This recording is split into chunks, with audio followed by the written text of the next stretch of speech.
안녕하세요. 저는 외식 사업을 하고 있는 40 초중반의 남자입니다. 그동안 수많은 힘든 시기를 지나고 이제야 비로소 인생의 안정기를 찾았네요. 가장 믿었던 사람이었고 사업 초창기 제 옆에서 저를 든든하게 지켜주던 아내의 배신으로 마음 편할 날 없었던 제 이야기를 해보려고 합니다. 비상시국에도 사업은 큰 어려움이 없이 잘 되고 있었어요. 하지만 가정이 평안해야 바깥 일이 잘 된다고 하죠. 정말 힘들게 이혼하고 나니까 이제야 사업도 더 승승장구하고 있습니다. 힘들 때나 즐거울 때나 함께 할 줄 알았던 아내는 없지만 이혼은 제 인생에서 제가 가장 잘한 선택 중에 하나랍니다. 지금은 아들 둘과 어머니, 아버지께 효도하며 사는 일상이 참 즐겁답니다. 게다가 아이들도 엄마를 찾거나 떼쓰지 않아서 지금 생활에 큰 불편함이나 어려움도 없어요. 어쩌다 애들도 저도 이렇게 살게 됐나 궁금하시죠? 그래도 한때 한 입을 덮고 살았던 사람이라 좋은 말만 해주고 싶지만 다시 생각해도 욕만 나오네요.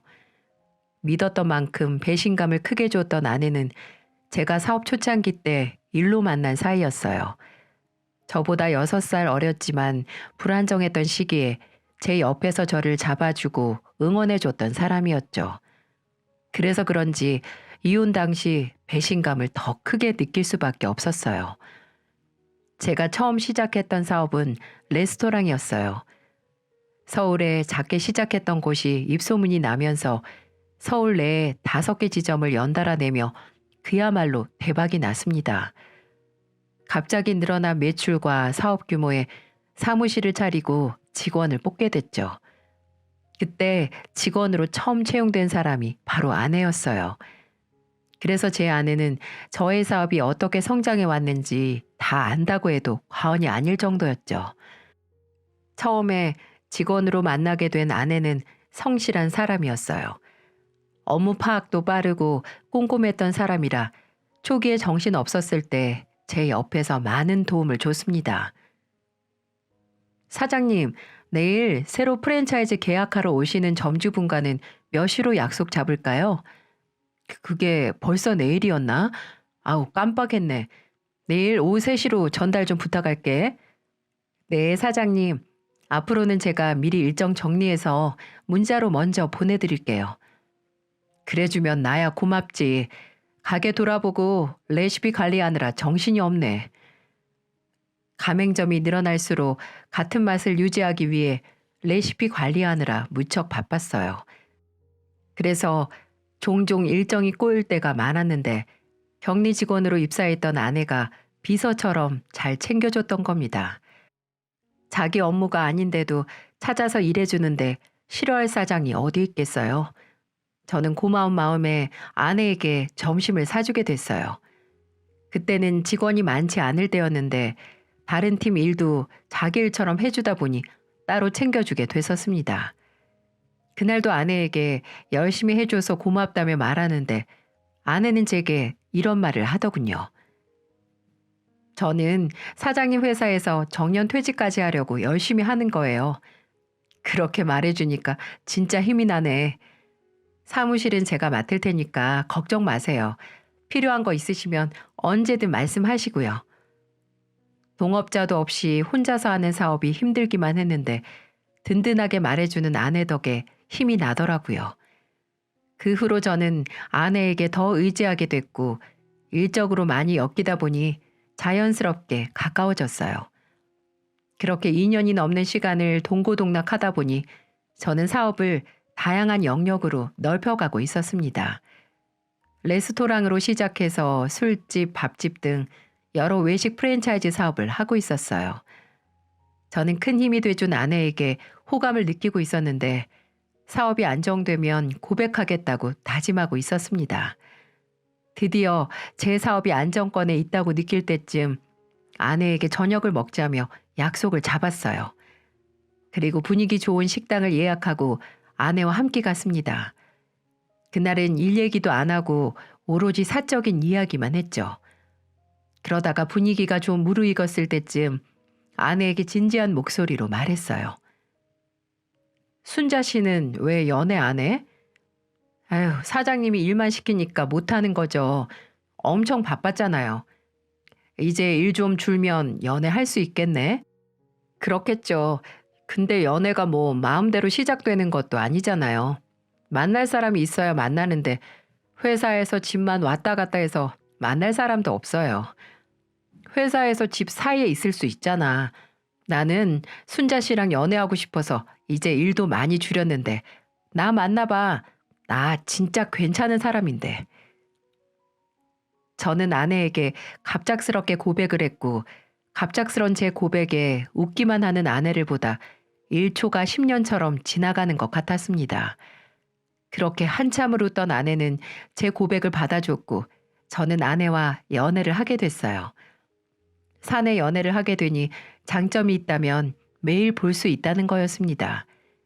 피곤했던 출근도 데이트를 하는 것처럼 즐겁더군요. 직원이랑 연애하면 불편할 줄 알았는데 아내와 연애하면서 가장 좋았던 게 있었어요. 바쁘게 일하느라 어머니 생신을 놓칠 뻔했던 적이 있었는데 아내는 제게 충고하듯 말하더군요. 내일 창수 씨 어머니 생신이야. 빨리 퇴근하고 집에 가려면 오후에 다 끝내야지. 아, 맞다. 내일이었지.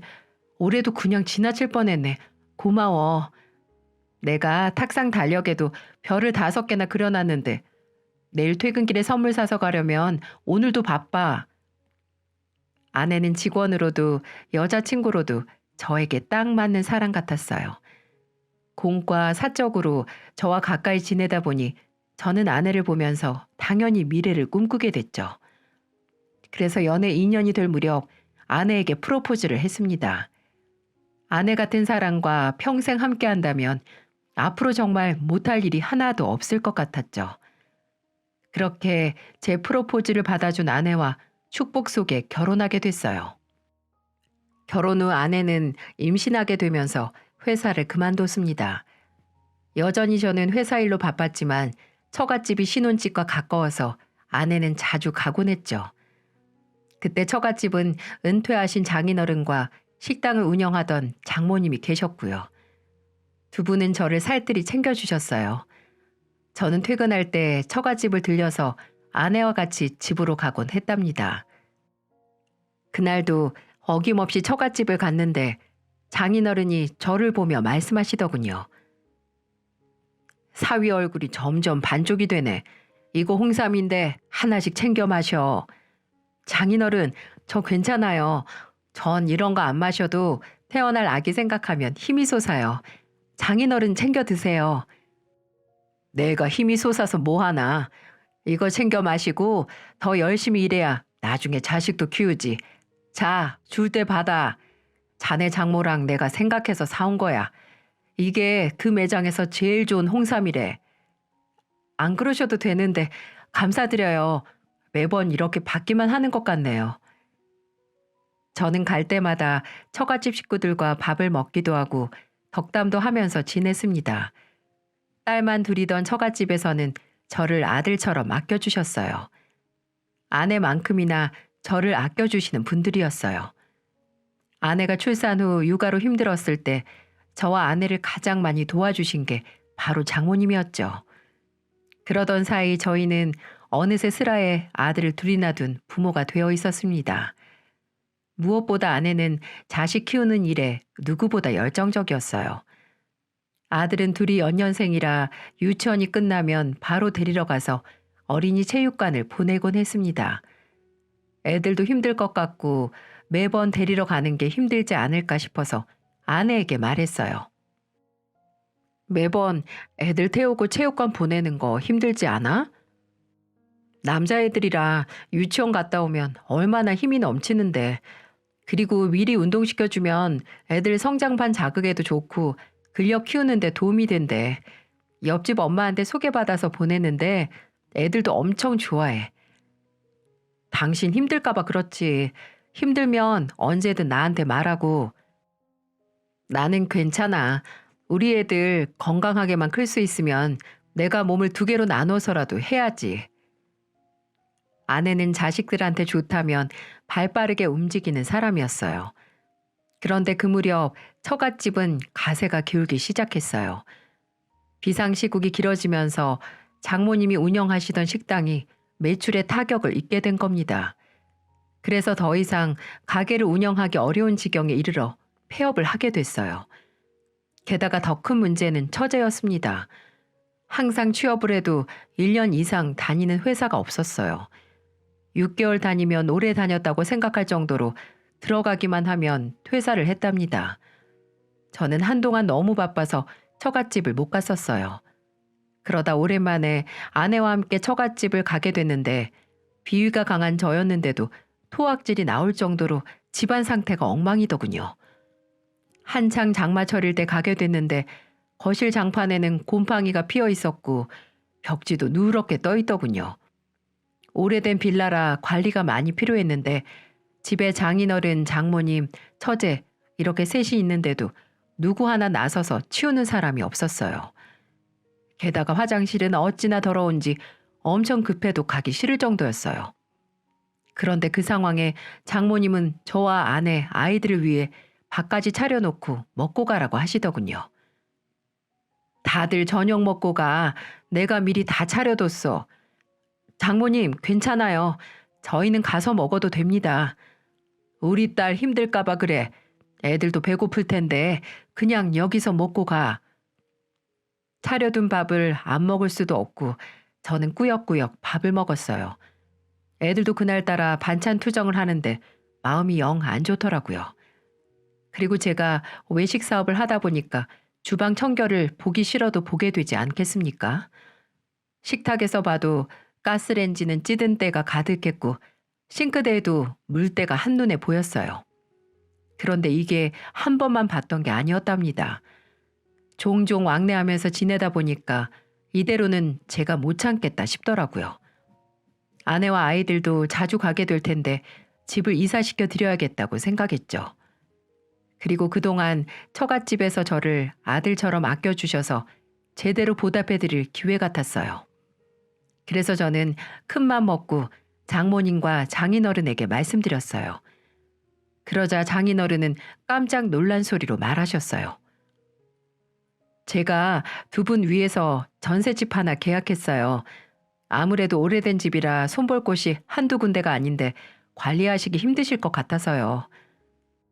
어휴, 전셋집 비쌀 텐데 괜히 우리 때문에 큰돈 쓴 거 아닌가? 아니에요. 제 명의로 계약한 거니까 들어가서 일단 편히 사세요. 우리 사위가 우릴 이렇게까지 속 깊게 생각하고 있는 줄 몰랐네. 그리고 장인어른 옆에서 가만히 듣고 계시던 장모님은 이런 말씀을 하셨습니다. 식당 문 닫고 되는 일이 없었는데 우리 사위 덕에 이사도 하고 정말 고마워. 내가 우리 사위 생각해서라도 열심히 살아야겠네.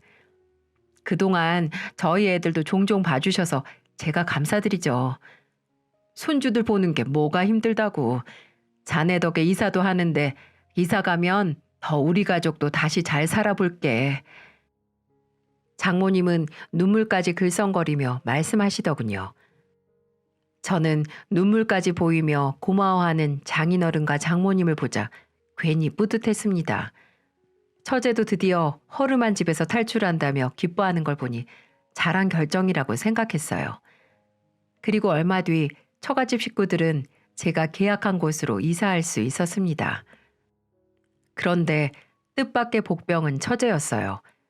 사실 처제는 처음 봤을 때도 특정한 직업이 없었습니다. 항상 1년을 못 넘기고 들어가는 회사마다 그만두기 일쑤였어요. 그런데 새로 이사한 처갓집에 아내와 아이들과 함께 간 저를 보며 처제가 신이 난 목소리로 말하더군요. 형부, 이 집 진짜 좋아요. 정말 고마워요. 처제도 마음에 든다니까 다행이네. 형부, 해주는 김에 저 용돈도 조금 주면 안 될까요? 취업 준비해야 되는데 알바하면서 할 수 없잖아요. 면접 시간 맞추기 어려워서요. 저한테 대뜸 용돈을 달라는 처제를 보면서 기가 막혔어요. 회사 들어가기만 하면 그만두는데 용돈 주기 시작하면 끝이 없겠다 싶었어요. 그래서 저는 처제에게 이렇게 말했죠. 그럼 우리 회사에서 일해. 안 그래도 아르바이트생 구하고 있었는데 단수 넘으니까 면접 있는 날은 미리 말하면 시간 변경해 줄게. 에이, 됐어요. 아르바이트 해봐야 돈 얼마나 한다고 거기서 일을 해요? 일을 해야 돈을 벌지. 일 안 할 거면 하지 마. 어쩔 수 없네. 처제는 아르바이트로 얼마나 번다고 그런 일을 하냐식으로 말하는 거예요.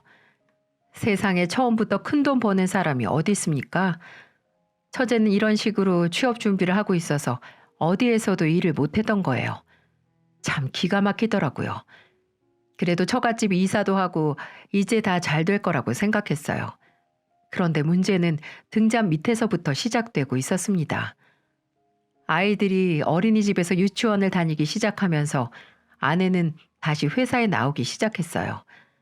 저는 집에 있어도 된다고 했지만 아내는 이렇게 말했습니다. 나는 회사 다니면서 일하고 싶어. 하루 종일 애들만 보니까 지쳐. 그리고 우리 부모님들 돈이라도 드리려면 내가 번 돈으로 드리는 게 편하기도 하고. 당신이 정 그렇다면 일해야지. 그럼 다음 주부터 나오는 걸로 알고 있을게.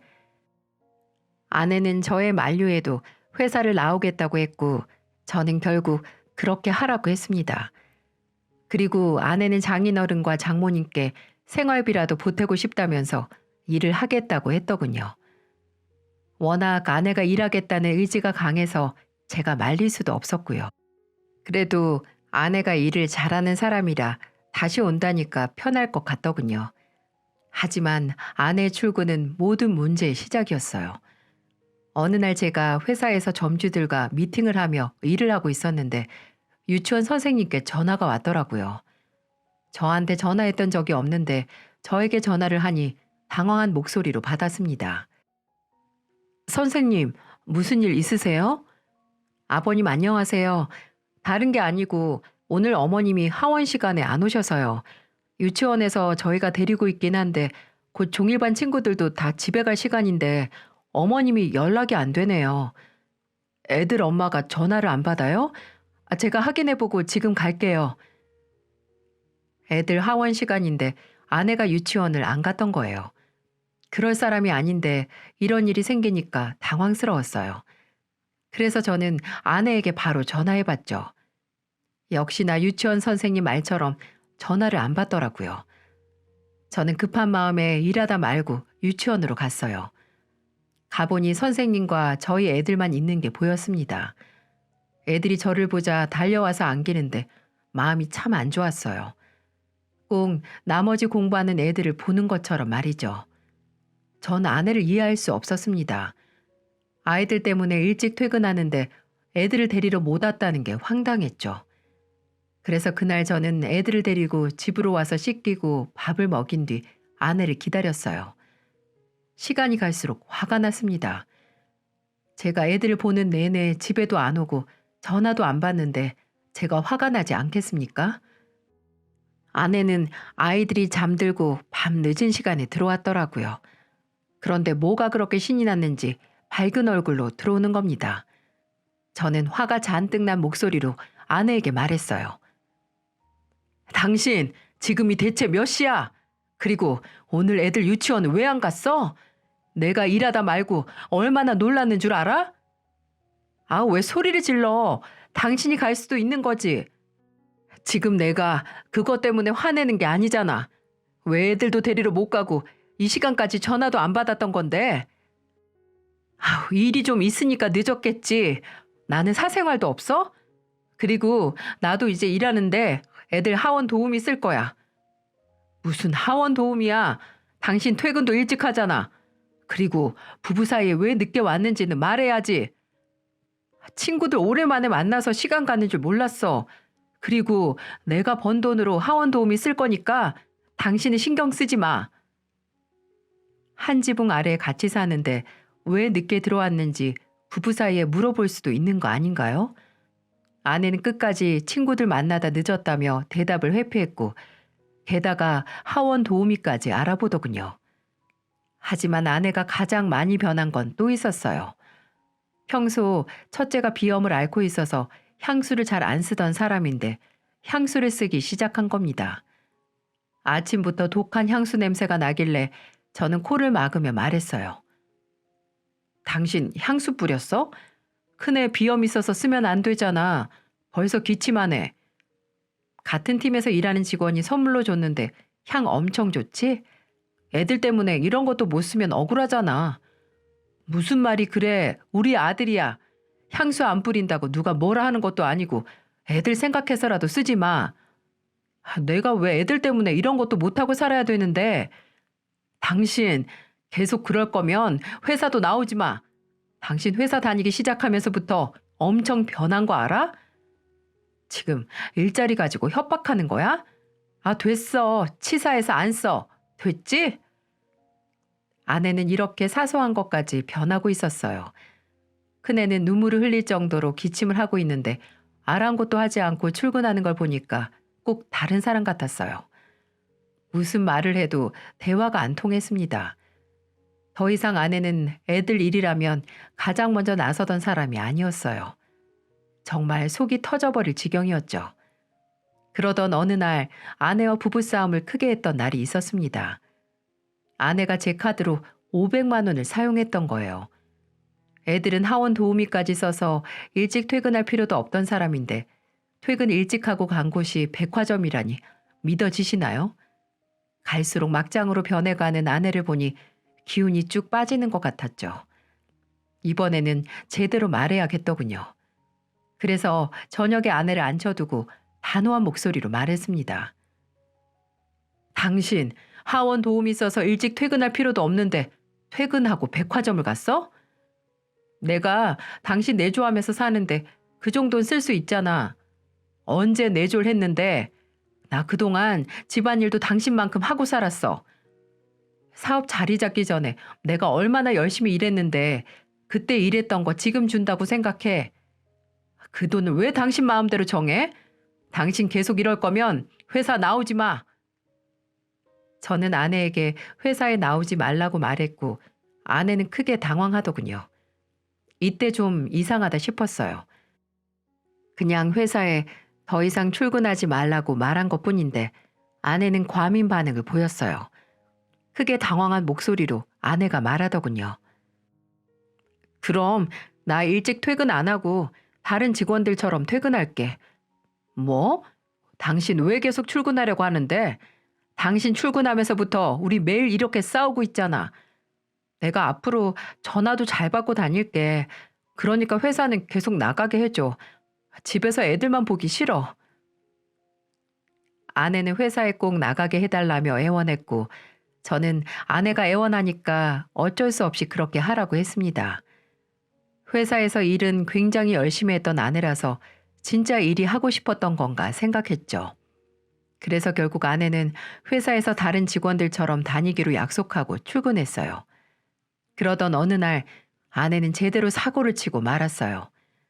저희 어머니 생신이었는데 아내가 안 오는 겁니다. 어머니와 아버지 그리고 애들까지 아내를 기다렸는데 또 전화를 안 받더군요. 게다가 그날은 아내가 친정에 일이 있다며 일찍 퇴근했던 날이었습니다. 저는 너무 황당해서 장모님께 전화를 했어요. 장모님, 혹시 애들 엄마 아직 집에 있나요? 우리 딸 오늘 안 왔는데 오늘 우리 집에 온다고 했어? 네, 오늘 친정에 일 있다고 일찍 퇴근한다고 했는데요. 여기는 안 왔어. 둘째 딸 만나러 간 건가? 제가 한번 전화해 볼게요. 장모님은 황당한 목소리로 아내가 친정에 온 적이 없다고 말씀하시는 거예요. 정말 사기라도 당한 것처럼 땅으로 꺼졌는지 하늘로 솟았는지 아내는 깜깜무소식이었죠. 혹시 사고라도 난 건 아닌가 걱정도 되고 또 전화를 안 받으니 화까지 났습니다. 어머니는 여기저기 전화를 거는 저를 보며 못마땅한 목소리로 말씀하셨어요. 너는 아내가 어디서 뭘 하는지도 모르고 다녀? 그리고 시애미 생일에 하나 있는 며느리가 애들만 보내고 안 오는 게 말이 되냐? 이 사람이 요즘 바빠서 그런가 정신이 없네요. 내가 금방 알아볼게. 됐다. 그냥 우리끼리 먹어. 며느리 기다리다가 제사밥 먹겠다. 어머니는 이미 마음이 상하신 듯 그냥 밥이나 먹자며 화를 내셨습니다. 상황을 좋게 넘기고 싶어도 손을 쓸 수가 없더라고요. 이미 아버지도 기분이 언짢은 듯 말도 없이 식사만 하셨죠. 그 상황에 애들은 제 속도 모르고 장난을 치며 밥을 먹는데 저만 속이 타들어갔습니다. 결국 그날 아내는 끝까지 전화 연결이 안 됐고 저는 부모님을 모셔다 드린 뒤 애들만 데리고 집으로 돌아왔어요. 저는 어머니 생신날 밥 먹고 체한 채 집에 도착했어요. 그런데 집에 왔는데 누가 있었는 줄 아세요? 술에 잔뜩 취한 채 거실에 널브러져 있는 아내가 있는 겁니다. 이 상황에 화를 안 낼 사람이 있겠습니까? 저는 애들을 방에 들여보낸 뒤 아내를 깨웠어요. 당신 지금 뭐 하는 거야? 대체 어디서 뭘 했길래 술을 이렇게 마셔서 취한 거야? 오늘 우리 어머니 생신이라고 내가 아침부터 말했지? 퇴근하기도 전에 말했잖아. 아, 어머님 생신은 내년에도 올 거잖아. 내년에 챙겨드린다고 해. 미쳐서 진짜? 이럴 거면 다시는 회사 나오지 마. 내가 당신 때문에 오늘 우리 부모님 볼 면목이 없었어. 전화라도 받던지. 어디서 술 마신 건데?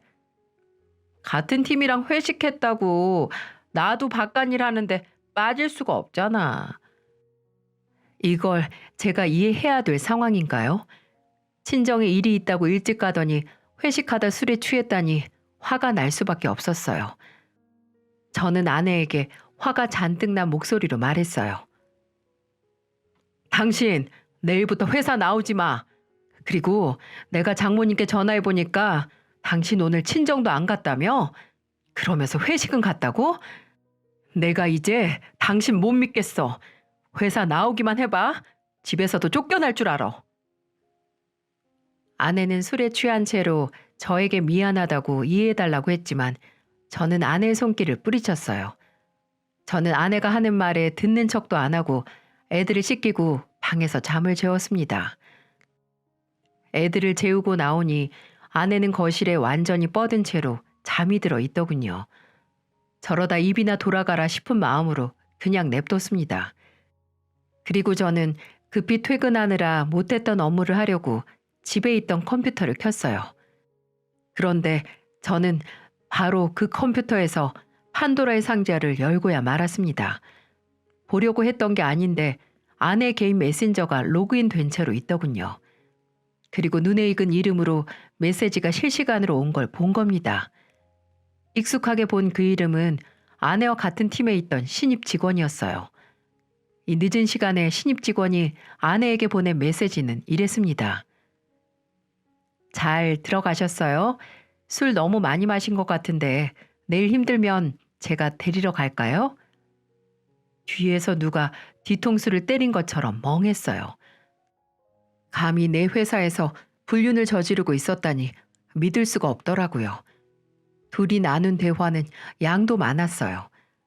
저는 대화 내용을 캡처해놓고 제대로 증거를 잡기 위해서 흥신소에 의뢰했습니다. 등잔 밑에서 노란한 두 사람을 처단할 계획을 세웠죠. 다음 날 술에서 깬 아내는 제게 손이 발휘되도록 빌며 말했습니다. 여보, 내가 진짜 죽을 죄를 지었어. 내가 어머니께 사과드릴게. 어제 술을 너무 많이 마셨나 봐. 됐어. 무슨 사과를 해? 당신 그냥 회사도 나오지 마. 왜 그래? 내가 어제는 실수였다니까. 그게 실수야? 친정 간다고 거짓말까지 하고 회식 가서 만취해서 들어온 사람을 내가 어떻게 이해하는데? 오늘부터 당장 나오지 마. 당신 회사 나오면 집에서도 쫓겨날 줄 알아. 아내는 끝까지 다시 잘하겠다며 말했지만 저는 듣는 척도 안 했죠. 그리고 저는 회사로 출근했는데 인사하는 신입 직원을 보니까 기가 막혔습니다. 저는 그 직원에게 이렇게 말했어요. 우리 아내가 복직할 때쯤 입사했던 것 같은데 일은 할만해요? 네, 일을 자세히 알려주셔서 제가 잘 배울 수 있었어요. 오늘부터 안 나올 텐데 혼자 해봐요. 돈 관리는 실수하면 안 되니까 긴장하고요. 아내가 안 나온다고 말하자 당황하는 듯 보였습니다. 정말 웃기지도 않더군요. 저는 아내가 회사에 나오지 말라고 해도 곧 죽어도 나오려고 했던 이유를 곱씹어 보니 분노가 치솟더군요. 그런데 이런 저를 더 화나게 했던 게 뭔 줄 아세요? 바로 처갓집 식구들이었어요. 전셋집까지 얻어주고 나니까 저한테 돈이라도 맡겨둔 사람들 같더군요. 시작은 처제였습니다. 제 회사까지 찾아와서 저를 찾길래 회의가 끝나자마자 가보니 뻔뻔한 얼굴로 제게 말하더군요. 형부, 오랜만이에요. 제가 그동안 애들 하원시키고 있었는데 언니가 이제 안 해도 된다고 해서 갑자기 할 일이 없어서요. 저 용돈 좀 주시면 안 될까요? 처제는 그동안 저희 애들 하원을 도와주고 있었는데 아내가 회사를 그만두자 더 이상 돈을 못 받으니까 저를 찾아온 거예요. 아무리 취업난이 심하다 해도 30 초반의 여자가 일자리 없는 게 말이 되나요? 일자리가 없어도 일했던 경력은 있어야 하는데 처제는 제대로 일했던 적도 없었어요. 그래서 저는 처제에게 단호한 목소리로 말했죠. 처제, 그 나의 용돈이 아니라 월급을 받고 살아야 정상이지. 돈 없을 때마다 용돈 달라고 하면 평생 일은 안 할 거야? 일을 안 한다는 게 아니라 당장 일자리가 없으니까 용돈 좀 달라는 거죠. 우리 회사에 처제보다 훨씬 어린 친구도 일하면서 월급 받고 있는데 아무것도 안 하고 돈만 달라는 사람한테 내가 왜 돈을 줘? 내가 다시 한번 말하겠는데 일해서 벌 생각 없으면 난 돈 절대 안 줄 거야. 내가 무슨 큰돈 달랬어요? 있다고 잘난 척이나 하는 형부한테 저도 돈 받을 생각 없어요. 처제는 손도 안 대고 코 풀려고 하는 사람처럼 돈만 떨어지면 절 찾아왔어요. 이런 사람한테 제가 용돈을 왜 주겠어요? 차라리 그 돈 모아서 내 직원들 커피라도 사주는 게 낫다는 생각이 들더군요. 그런데 문제는 처제만이 아니었어요. 처제가 누굴 닮아 배웠나 싶었는데 장인어른이었죠. 장인어른은 갑자기 제게 전화해서 어이없는 부탁을 하더군요. 내가 내일 모레 동창회를 나가는데 자네 차 좀 빌려줘. 내가 우리 사이가 사준 거라고 기 좀 살려줄게. 장인어른, 그건 어려울 것 같아요. 제가 일하는 사람인데 어떻게 차 없이 다녀요? 아니, 하루 차 없다고 회사 망하나? 그놈의 차 갖고 엄청 있는 척하네. 그럼 가서 밥값만 좀 내게 카드라도 좀 줘봐. 이럴 때 사위 노릇하는 거지. 저 사위 노릇 안 할 거니까 그냥 택시 타고 가시던지 모임을 나가지 마세요. 지금 처갓집 없이 산다고 무시하나? 내가 사람을 한참 잘못 봤네. 됐어. 장인어른은 제가 안 빌려줄 것 같자 화를 내며 끊었습니다. 진짜 처갓집이 아니라 이 정도면 기생충이구나 싶더군요. 그동안 처갓집을 위해서 전셋집까지 얻어준 제가 한심했어요. 한 번 도와주니까 제대로 일할 생각을 하는 게 아니라 처갓집은 모두 저한테 어떻게 하면 더 뜯어낼 수 있나 궁리하는 사람들 같았어요. 이렇게만 봐도 다들 저한테 돈이라도 맡겨둔 사람들처럼 돈타령이죠. 장모님이라고 예외가 있었겠어요? 이렇게 말로만 처갓집을 외면해 오던 제가 드디어 다 끊어낼 기회를 잡게 됐어요. 바로 흥신소에서 아내의 외도 증거를 사진과 영상으로 보내준 거죠. 아내는 회사에서 해고된 후에도 그 신입 직원을 만나고 있었습니다. 애들 학원 보내고 그 직원이랑 점심을 처먹는 사진도 있더군요. 피가 거꾸로 솟는 기분이 이런 거구나 싶었습니다. 그런데 그날 저녁 집에 가보니 애들은 과자를 먹으며 거실에 있고 아내가 안방에서 무언가 하는 소리가 들리는 게 아니겠어요? 거실에서 과자를 먹던 큰아들이 이렇게 말하더군요. 아빠, 우리 배고파. 엄마가 과자만 줬어. 나 소세지 구워줘. 애들 밥도 안 먹이고 과자를 주고는 안방에서 뭘 하고 있나 화가 잔뜩 난 채로 방문을 열어보았죠. 방에는 각종 쇼핑백과 옷들이 보였고 새로 산 옷을 걸쳐본 것 같더군요.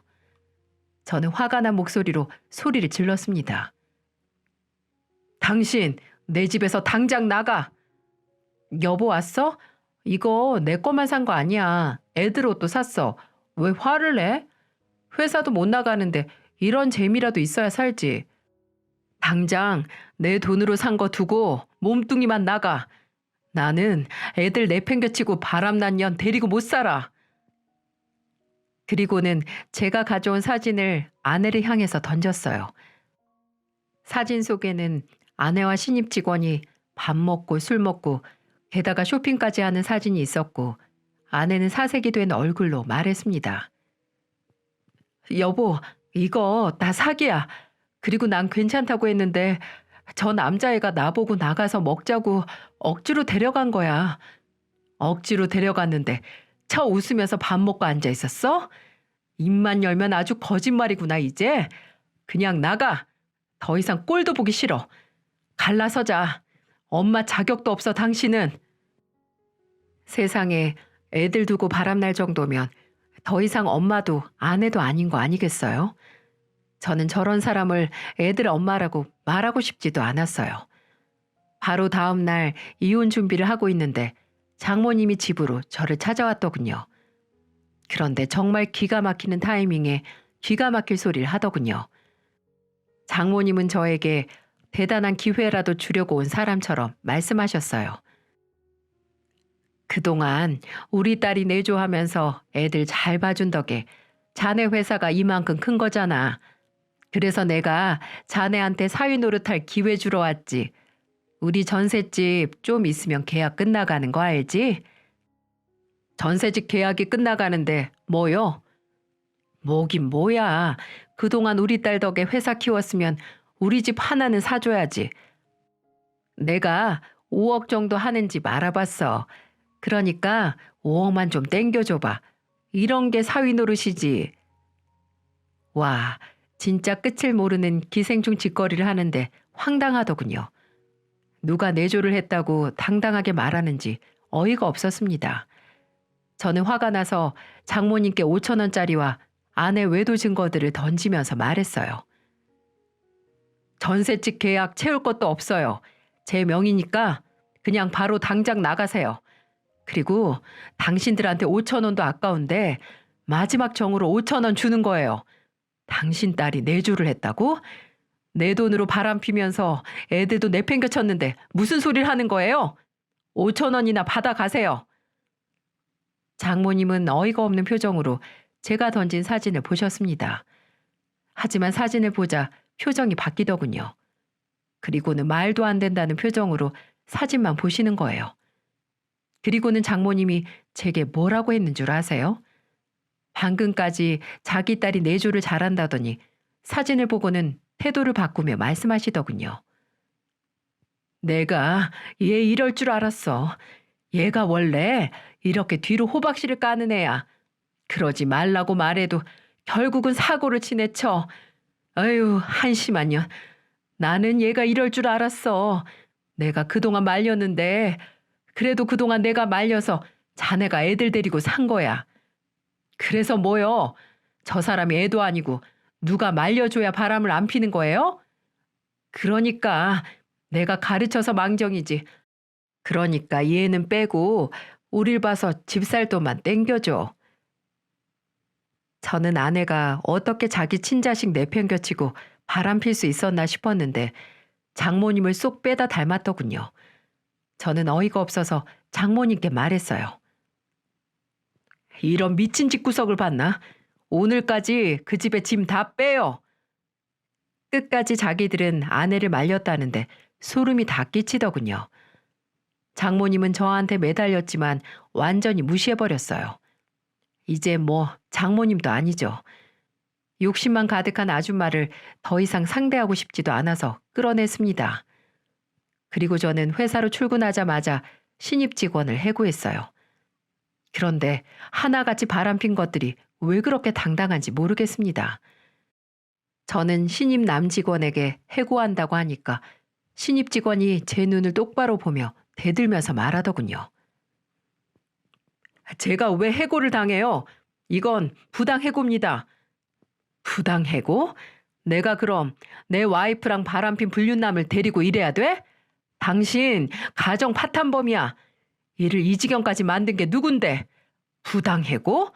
부당해고로 꼭 고소해? 나도 당신 고소했으니까. 제 말에 모든 직원들은 입을 쩍 벌리며 놀랐고 불륜남은 무릎 꿇고 빌었습니다. 저는 신경도 안 쓰고 빨리 책상 빼라며 관리팀 직원에게 말했고 불륜남도 결국 회사에서 쫓겨났어요. 진짜 진상들 아닌가요? 그리고 저는 아내에게 위자료 청구와 이혼 소송을 걸었고 불륜남에게도 민사 소송을 걸어서 위자료 소송을 했습니다. 하지만 마지막 남은 게 있죠. 제가 아무리 집에서 나가라고 해도 안 나가고 버티는 기생충 같은 식구들 말입니다. 저는 심부름센터와 열쇠 수리공까지 불렀어요. 그리고 집 문도 안 열고 버티는 사람들에게 이렇게 말했죠.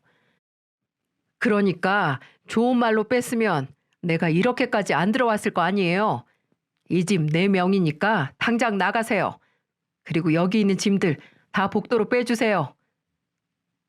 심부름센터 직원들은 집 안에 있던 짐들을 전부 복도로 뺐어요. 하지만 그걸 보고 있을 사람들 아니었습니다. 어찌나 울며 불며 매달리던지 욕심 가득한 얼굴이었던 아줌마는 끝까지 저한테 딸 욕을 하는 거예요. 내가 그년 제대로 잡아 족칠 테니까 우린 좀 살게 해줘. 계약 기간만이라도 제발. 이 집 4명인데 왜 관련도 없는 당신들이 살아요? 당장 나가시고 딸 교육은 알아서 시키고 사세요. 딸 둘 다 제정신 아닌 것 같은데. 저는 이렇게 말하고 짐을 모두 빼버렸어요. 돈 앞에 장사 없다지만 돈 앞에 부모 자식도 없는 줄은 몰랐네요.